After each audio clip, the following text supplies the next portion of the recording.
খালপোতা গ্রাম বাইরে থেকে দেখলে যেন এক নিস্তব্ধ শান্তি মাখানো জায়গা, কিন্তু এর গভীরে লুকিয়ে আছে এক অভিশপ্ত ইতিহাস।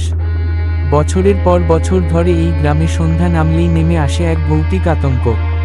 গ্রামবাসীরা বিশ্বাস করে শতাব্দী প্রাচীন জমিদারের অভিশাপ আজও তাড়া করে বেড়াচ্ছে তাদের। খালের ধারে কেউ একবার গেলে আর ফিরে আসে না। রাতের অন্ধকারে কান পাতলেই শোনা যায় অদ্ভুত ফিসফিসানি, আর দেখাও মেলে অশরীরী ছায়া। তবে গ্রামে কেউ এ নিয়ে উচ্চবাচ্য করে না, কারণ সবাই জানে অভিশাপকে জাগানো মানে মৃত্যুকে ডেকে আনা। কিন্তু সত্যিই কি সেই অভিশাপ মুছে গেছে? খালপোতা গ্রামের অভিশাপ। খালপোতা গ্রাম দেখতে যেন এক শান্ত স্নিগ্ধ গ্রাম, চারপাশে সবুজ মাঠ, মাঝখান দিয়ে বয়ে চলেছে একটি ছোট খাল। গ্রামের মানুষজন সাধারণ সাদামাটা জীবনে অভ্যস্ত, কিন্তু সন্ধ্যা নামতেই যেন পুরো গ্রাম এক ভয়ঙ্কর রূপ ধারণ করে। শোনো, ওখানে গেলে বিপদ, গ্রামের প্রবীণতম মানুষ রতন কাকা বারবার সতর্ক করেন। তবুও কিছু কৌতূহলী ছেলে মেয়ে তার কথা পাত্তা দেয় না, কারণ রতন কাকার কথাগুলো যেন গ্রামের অন্ধকার গল্পের মতো শোনায়। খালপোতার ইতিহাস বেশ পুরনো। শোনা যায় বহু বছর আগে এক জমিদারের অত্যাচারে গ্রামের মানুষ নাকাল ছিল। জমিদার দয়াময় ছিলেন না, তিনি নিজের ইচ্ছায় গ্রামের মেয়েদের ধরে নিয়ে যেতেন, আর যারা বাধা দিত তাদের নির্মমভাবে হত্যা করতেন। একদিন গ্রামের মানুষের সহ্যের বাঁধ ভাঙে। তারা জমিদারের প্রাসাদে আগুন ধরিয়ে দেয়, আর জমিদারকে জীবন্ত পুড়িয়ে মারে। কিন্তু মারা যাওয়ার আগে জমিদার নাকি অভিশাপ দিয়ে গিয়েছিল, তোমরা কেউ শান্তিতে থাকতে পারবে না, আমার মৃত্যু হবে তোমাদের রাতের ভয়। বছরের পর বছর কেটে গেছে, কিন্তু জমিদারের সেই অভিশাপ যেন এখনও খালপোতা গ্রামে ঘুরে বেড়াচ্ছে। সন্ধ্যা নামলেই খালের ধারে অদ্ভুত ঘটনা ঘটতে শুরু করে। লোকজন বলে খালের ধারে কেউ গেলে তার আর খোঁজ পাওয়া যায় না। একদিন গ্রামের দুই তরুণ, সুমন আর অরুণ, মদ খেয়ে খালের ধারে যায়। তারা রতন কাকার কথা উড়িয়ে দিয়ে বলে, ভূত টুতো কিছু নেই, সব বাজে কথা। কিন্তু সেদিন তারা আর ফিরে আসেনি। পরদিন সকালে তাদের মৃতদেহ খালের ধারে পড়ে থাকতে দেখা যায়। গায়ে কোনো চিহ্ন নেই, কিন্তু তাদের মুখে এমন ভয়ঙ্কর ভঙ্গি ছিল যে দেখে মনে হচ্ছিল তারা কিছু ভয়াবহ জিনিস দেখেছে। প্রিয়াঙ্কা, গ্রামের স্কুল শিক্ষিকা, ছিলেন যুক্তিবাদী। তিনি ভূত প্রেত মানতেন না। একদিন তিনি সন্ধ্যার পর খালের ধারে একা হাঁটতে যান। মনের মধ্যে একটু ভয় থাকলেও নিজের যুক্তিতে অটল ছিলেন। হঠাৎ করেই যেন চারপাশে শীতল বাতাস বয়ে গেল। কে কে সেখানে? প্রিয়াঙ্কা জিজ্ঞেস করলেন। একটা পাতলা কুয়াশার আড়ালে একটা ছায়া দেখা দিল। ছায়াটা ধীরে ধীরে এগিয়ে আসতে লাগলো। তার চোখ দুটো যেন জ্বলজ্বল করছে। আপনি কে? এই গ্রামে কেন? প্রিয়াঙ্কার কণ্ঠ কাঁপছিল। ছায়াটা কোনো গ্রামে একটা পাগল বৃদ্ধ থাকে, নাম ভজন। সে দিনরাত খালের ধারে ঘোরাঘুরি করে আর বলতে থাকে, ওরা আসবে, আবার আসবে। কেউ তার কথায় গুরুত্ব দেয় না। কিন্তু একদিন ভজনকে কিছু ছেলে মেয়ে প্রশ্ন করে, ভজন দাদু, বলো তো খালের ধারে আসলে কি আছে? ভজন মাথা নাড়িয়ে বলে, ওরা জমিদারের আত্মা, ওরা শান্তি চায়, কিন্তু পাবে না। যতদিন খালের জল বইবে ততদিন অভিশাপ থাকবে। গ্রামের মানুষ এমনিতেই রাতে ঘর থেকে বের হতো না, কিন্তু সেদিন এক অদ্ভুত ঘটনা ঘটে। এক মধ্যবয়স্ক ব্যক্তি, কর্ণ, রাতে তার অসুস্থ মেয়ের জন্য ওষুধ আনতে পাশের গ্রামে যাচ্ছিল। খালের ধারে পৌঁছাতেই সে অনুভব করে কেউ তাকে অনুসরণ করছে। কে কে সেখানে?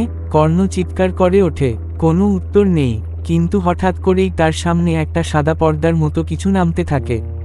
কর্ণ ঘাবড়ে যায়, আর সেখানেই জ্ঞান হারায়।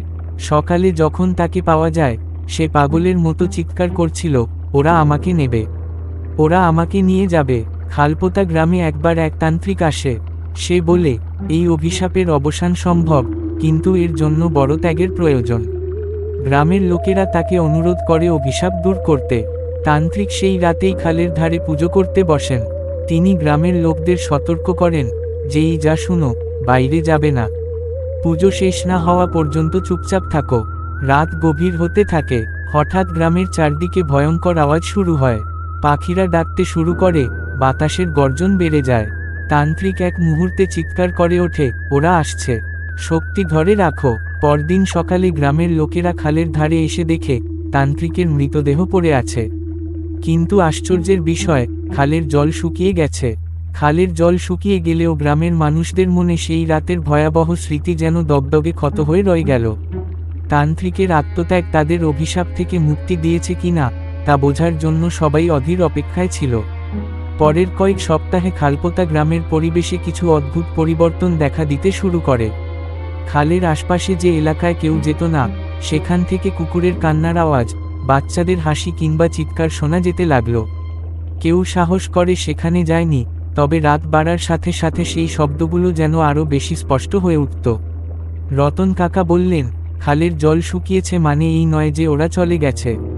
অভিশপ্ত জমিদারের আত্মায় বাধা। যতদিন তার আত্মা মুক্তি না পায়, ততদিন এই গ্রামে শান্তি আসবে না।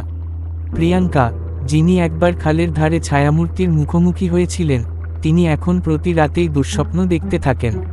তার স্বপ্নে সে জমিদারের পোড়া মুখ দেখে, আর সেই মুখ তাকে বলে, আমার প্রতিশোধ এখনও শেষ হয়নি। তিনি বুঝতে পারলেন, এই অভিশাপের শেষ হওয়া সহজ হবে না। প্রিয়াঙ্কা তার বন্ধু শোভনকে বললেন, আমি কিছু করতে চাই, এই গ্রামকে আরেকবার বিপদে পড়তে দিতে পারি না। শোভন ছিল গ্রামের সবচেয়ে কৌতূহলী মানুষ। সে রতন কাকার কাছ থেকে শুনেছিল, জমিদারের প্রাসাদ এখনও ধ্বংসস্তূপ হয়ে গ্রামে পড়ে আছে। খালের পানি শুকিয়ে যাওয়ার পর সেখানে যাওয়া সম্ভব, কিন্তু সবাই জানত, প্রাসাদের ধ্বংসস্তূপে প্রবেশ করা মানে নিজের মৃত্যু ডেকে আনা। একদিন সাহস করে শোভন আর প্রিয়াঙ্কা সেই ধ্বংসস্তূপে যাওয়ার সিদ্ধান্ত নিল। তারা জানত, এটা খুব বিপজ্জনক। গ্রামের সবাই তাদের থামানোর চেষ্টা করল, কিন্তু তারা কারো কথা শোনেনি। ধ্বংসস্তূপে পা দেওয়ার সাথে সাথেই চারপাশে এক ভয়ঙ্কর পরিবেশ তৈরি হয়, যেন বাতাস বন্ধ হয়ে গেছে, আর একটা অদৃশ্য শক্তি তাদের পিছিয়ে যেতে বাধ্য করছে। কিন্তু শোভন দৃঢ়তার সাথে বলল, আমরা ফিরব না। জমিদারের আত্মার শেষটা আজ দেখতে হবে। ধ্বংসস্তূপের মেঝেতে এক পুরনো বেদি পাওয়া গেল, যেখানে কিছু পোড়া হাড়, পুরনো তলোয়ার, আর এক ভাঙা মূর্তি ছিল। শোভন মূর্তিটা তুলে নিতেই চারপাশ কেঁপে উঠল, যেন ভূমিকম্প হচ্ছে। এক অদ্ভুত আওয়াজ ভেসে এল, আমাকে শান্তি দাও। হঠাৎ সেই জায়গায় একটা ছায়া ফুটে উঠল। এটা জমিদারের আত্মা ছিল। পোড়া মুখ, রক্তাক্ত চোখ আর ভয়ঙ্কর চেহারা নিয়ে সে তাদের সামনে দাঁড়ালো। প্রিয়াঙ্কা ভয় পিছিয়ে গেলেও শোভন বলল, তুমি কি চাও? আত্মাটা উত্তর দিল, আমার মৃত্যুর প্রতিশোধ নিতে চেয়েছিলাম, কিন্তু আমার প্রাসাদ আর খালি এখন আমাকে এখানে আটকে রেখেছে। যদি এই জায়গাকে পবিত্র করা হয়, আমি মুক্তি পাব, কিন্তু এর জন্য তোমাদের ত্যাগ স্বীকার করতে হবে। শোভন বুঝতে পারল, জমিদারের আত্মাকে মুক্তি দেওয়ার জন্য এই জায়গায় বড় ধরনের পুজো করতে হবে। কিন্তু এমন পুজো করতে হলে একজনের জীবন উৎসর্গ করতে হবে। প্রিয়াঙ্কা থমকে বলল, আমি রাজি আছি। এই গ্রামের ভবিষ্যতের জন্য। খালপোতা গ্রামের অভিশাপ।